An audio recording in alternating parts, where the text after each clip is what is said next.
अच्छा, एक तरफ विज्ञान है जो कहता है कि सब कुछ बिग बैंग से शुरू हुआ और दूसरी तरफ है हमारे प्राचीन ग्रंथ जो कहते हैं कि इसे एक दिव्य शक्ति ने बनाया है। पर क्या ऐसा हो सकता है कि ये दोनों कहानियां कहीं ना कहीं एक ही बिंदु पर आकर मिलती हों? आज हम एक ऐसे ही सिद्धांत को समझेंगे जो कहता है कि ब्रह्मांड और जीवन दोनों का जन्म एक ब्लैक होल के शून्य से हुआ है। चलिए शुरू करते हैं। तो जरा सोचिए, क्या हो अगर बिग बैंग, जिसे हम सिर्फ एक कॉस्मिक धमाका मानते हैं, असल में एक आध्यात्मिक घटना भी हो?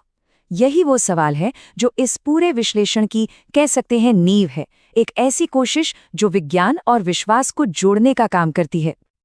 तो चलिए कहानी को शुरू करते हैं दो समानांतर खोजों से। मतलब हजारों सालों से इंसानियत ने दो अलग अलग रास्तों पर चलकर एक ही सवाल का जवाब ढूंढने की कोशिश की है।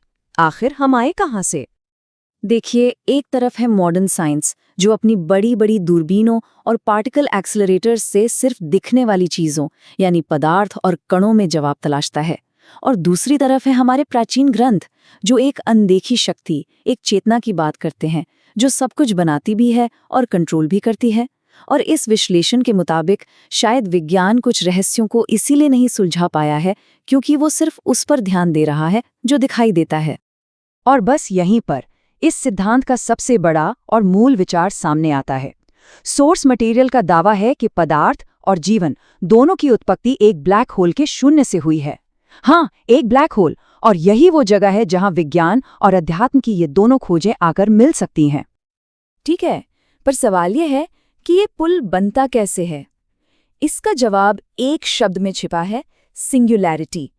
ये एक ऐसा कॉन्सेप्ट है ना जो विज्ञान और अध्यात्म दोनों के लिए बहुत जरूरी है। आइए जरा समझते हैं कि ये कैसे इन दो अलग अलग दुनियाओं को जोड़ता है।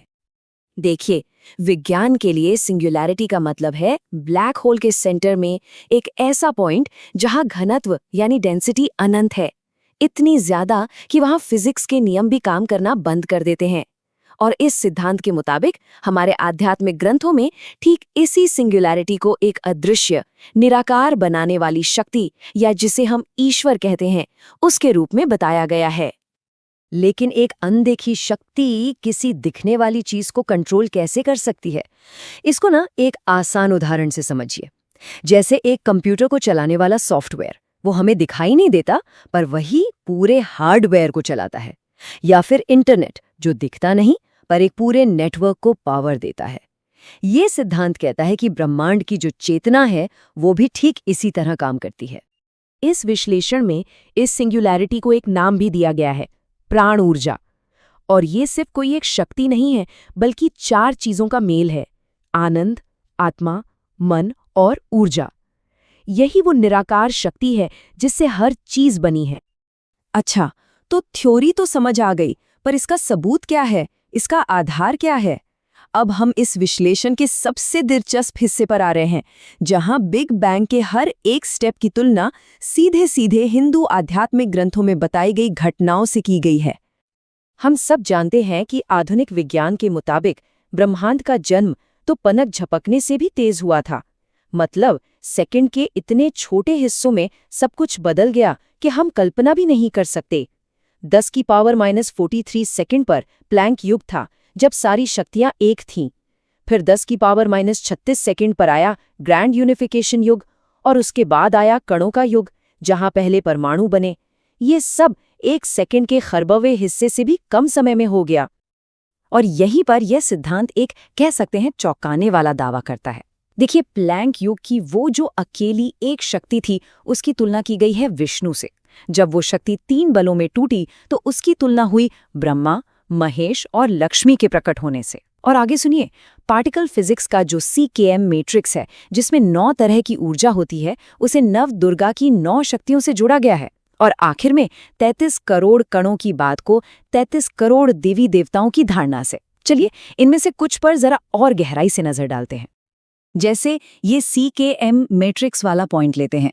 अब बहुत आसान भाषा में कहें तो ये एक साइंटिफिक चार्ट है जो बताता है कि क्वार्क नाम के जो सबसे छोटे कण होते हैं वो एक दूसरे से 9 अलग-अलग तरीकों से कैसे इंटरैक्ट करते हैं।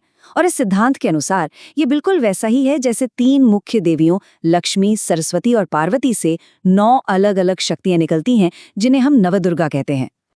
और फिर एक और हैरान करने वाली संख्या की तुलना की जाती है।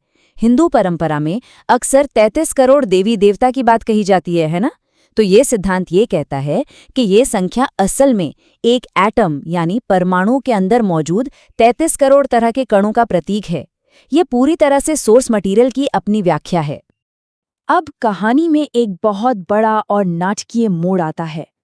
ये जो इतनी बड़ी ब्रह्मांडीय संरचना है जिसे हमने अभी अभी देखा, ये सिर्फ आसमान में गैलेक्सीज और सितारों तक ही सीमित नहीं है। इस सिद्धांत के मुताबिक ये हर एक जीवित चीज के अंदर मौजूद है।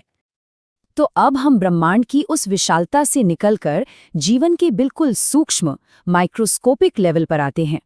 ये हिस्सा हमें बताता है कि कैसे वो भव्य ब्रह्मांडीय संरचना हमारे अंदर जीवन के बीज में ही दोहराई जाती है, जिसे सोर्स ने आदम कहा है। तो सबसे बड़ा सवाल यही है कि एक बेजान परमाणु जीवन का बीज आखिर बनता कैसे है? इस थ्योरी के मुताबिक ये एक तरह का जादुई बदलाव है। ब्रह्मांड के कण जीवन की भाषा बन जाते हैं। बोसॉन आनंद बन जाता है, न्यूट्रॉन बन जाता है जीवन की किताब यानी डीएनए, प्रोटॉन उसका मैसेंजर यानी आरएनए और लेप्टॉन जीवन को बनाने वाली ईंटें यानी अमीनो एसिड। पर ये होता कैसे है? सोर्स का दावा है कि वही 4 मूल दिव्य ऊर्जाएं आनंद, आत्मा, मन और ऊर्जा खुद को जीवन के फिजिकल कोड में मतलब हमारे शरीर में इनकोड कर लेती हैं। वे डीएनए और आरएनए में 4 जेनेटिक कोडॉन के रूप में सामने आती हैं। और ये कनेक्शन बहुत सीधा बताया गया है। आनंद जेनेटिक कोड में थाइमीन या फिर आरएनए में यूरैसिल बन जाता है। आत्मा एडेनिन बनती है, मन साइटोसिन और ऊर्जा गुआइनिन। मतलब इस तरह से वो निराकार आध्यात्मिक ऊर्जा हमारे शरीर के फिजिकल कोड में बदल जाती है। और ये सब हमें इस विश्लेषण के सबसे गहरे निष्कर्ष पर ले आता है।